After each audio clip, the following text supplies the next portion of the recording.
I mean, are you as outraged as many South Africans are by the shenanigans that Bell Pottinger has got up to?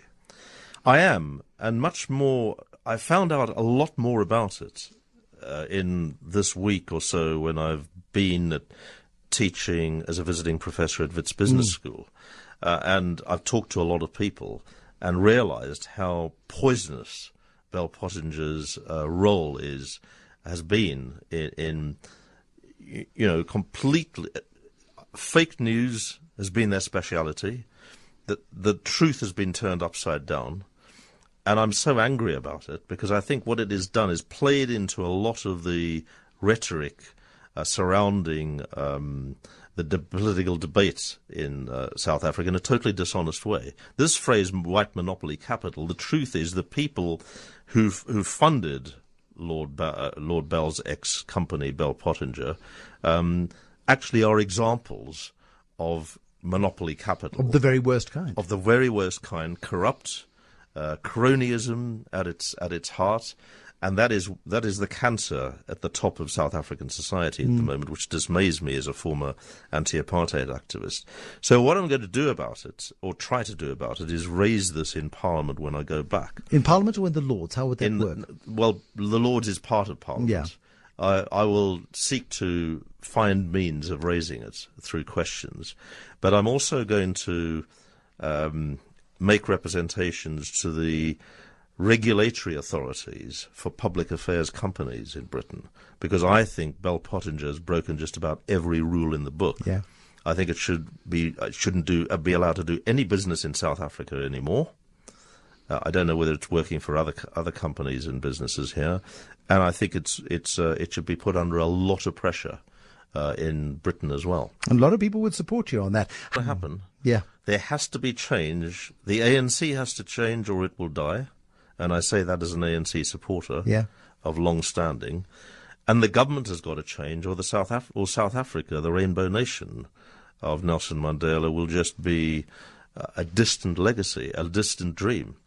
It's got to change. And what dismays me is those at the very top seem almost impervious and indifferent to the consequences of their corruption and cronyism on the economy. When you reduce a once successful, thriving parastatal like Eskom or South African Airways to virtually bankrupt organizations, that may be overstating it in the case of Eskom, but not SAA, in the case of SAA, that is an economic crime.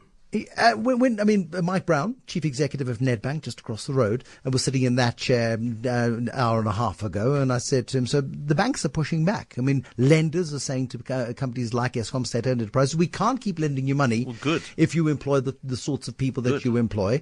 And as a result, the government's been forced to act and suspended the finance director. We know Brian Molefe, the chief executive, and the Boomerang chief executive, is gone. Yeah.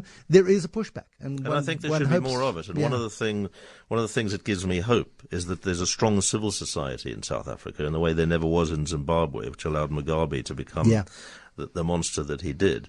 And that's what gives me a lot of hope. And there's also lots of good people in the ANC who are putting up a fight. Whether they can succeed or not by December, I don't know. But I hope that the business community will become more assertive as well.